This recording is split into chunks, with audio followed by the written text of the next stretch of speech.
सर्वेभ्यो नमो नमः। शमेषां समापर्पितानाम् आचार्याणां बन्धुबान्धवानां कवीनां सुहृदां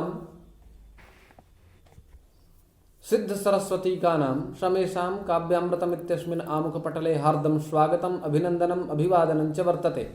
अद्य वयं महाकवि भर्तृहरिप्रणीतस्य नीतिशतकमित्यस्य ग्रंथविशिष्टस्य विषये किंचित चर्चामः।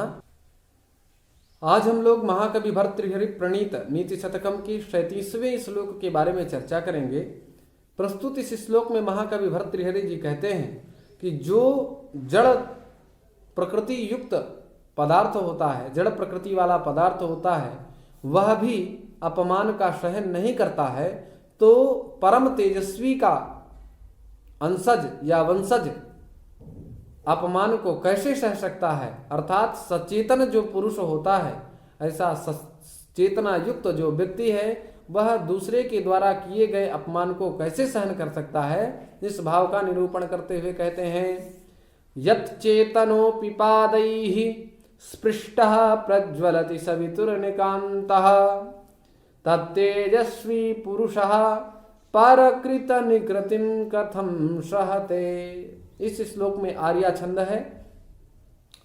महाकवि भर्तृहरि जी कहते हैं, यत् माने जब, अचेतन अर्थात चेतना रहित निर्जीव, अपि माने भी, और इनकांत अर्थात इन माने सूर्य, इनश्च दिनश्च आप लोगों ने शिवराज विजय में इस ऐसा पढ़ा होगा। और तो इन कांता अर्थात सूर्य की कांति, सवितु अर्थात सूर्य, इनकांत अर्थात सूर्यमणि, एक सूर्यमणि होती है, उसकी कांति को इनकांत कहते हैं। सवितु अर्थात सूर्य की, पादैहि अर्थात किरणों से, स्पृष्टा माने स्पृष्ट हो जाने पर, मात्र संस्पर्श हो जाने पर, प्रज्वलति अर्थात जल उठती है। जो सूर्यकांत मणि होती है वह निर्जीव होती है, और सूर्य के प्रकाश को प्राप्त करने के उपरांत वह भी प्रज्वलित हो उठती है।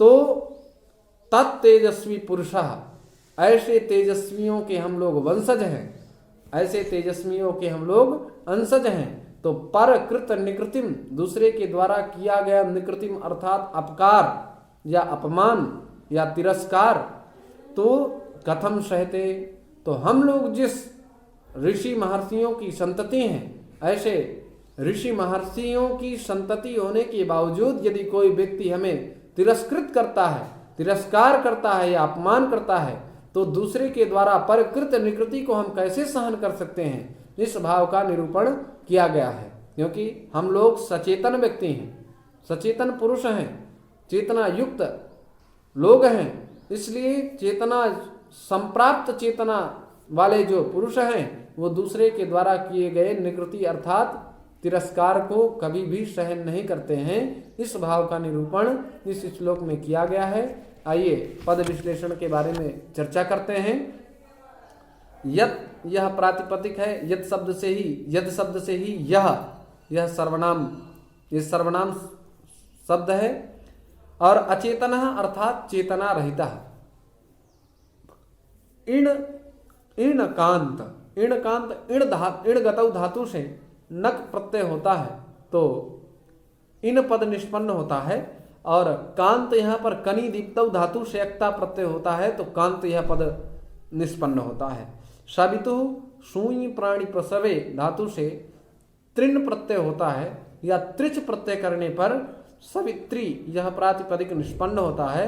और प्रातिपदिक संज्ञा इत्यादि करने के उपरांत विभक्ति कार्य करेंगे तो षष्ठी के एक वचन में सवितु ऐसा पद निष्पन्न होगा। पादैहि पद्यते गम्यते अनेन, इस अर्थ में, करण अर्थ में या फिर कर्म अर्थ में हम लोग पदगतौ धातु से अच प्रत्यय करेंगे तो पादः यह पद निष्पन्न होगा। स्पृष्टः स्पृश संस्पर्शने या फिर स्पृश ईप्सायाम, इस धातु से घई प्रत्यय करेंगे तो पादः यह पद तब स्पृष्टः, क्षमा करें, स्पृष्टः यहाँ पर स्पृश संस्पर्शने या ईप्सायाम धातु से अक्ता प्रत्यय होगा, तब स्पृष्टः यह पद निष्पन्न होगा। प्रज्वलति प्राउपसर्ग पूर्वक ज्वल दीप्तौ धातु से लट लकार प्रथम पुरुष एक वचन में प्रज्वलति यह पद निष्पन्न होगा। तेजस्वी तेजसः तेजस अस्य अस्तीति तेजस्वी, यहाँ पर विनी प्रत्यय का विधान किया गया है, अर्थात तेज युक्तः तेजस्वी अर्थात तेज संयुक्तः, यह तेजस्वी का अर्थ होगा। पुरुषः पुर अग्रगमने धातु से कुशन प्रत्यय होता है तो पुरुष यह पद निष्पन्न होता है। या फिर पूरी देहे सेते इस विग्रह में सिंह स्वप्ने धातु से और डा प्रत्यय हो जाता है तो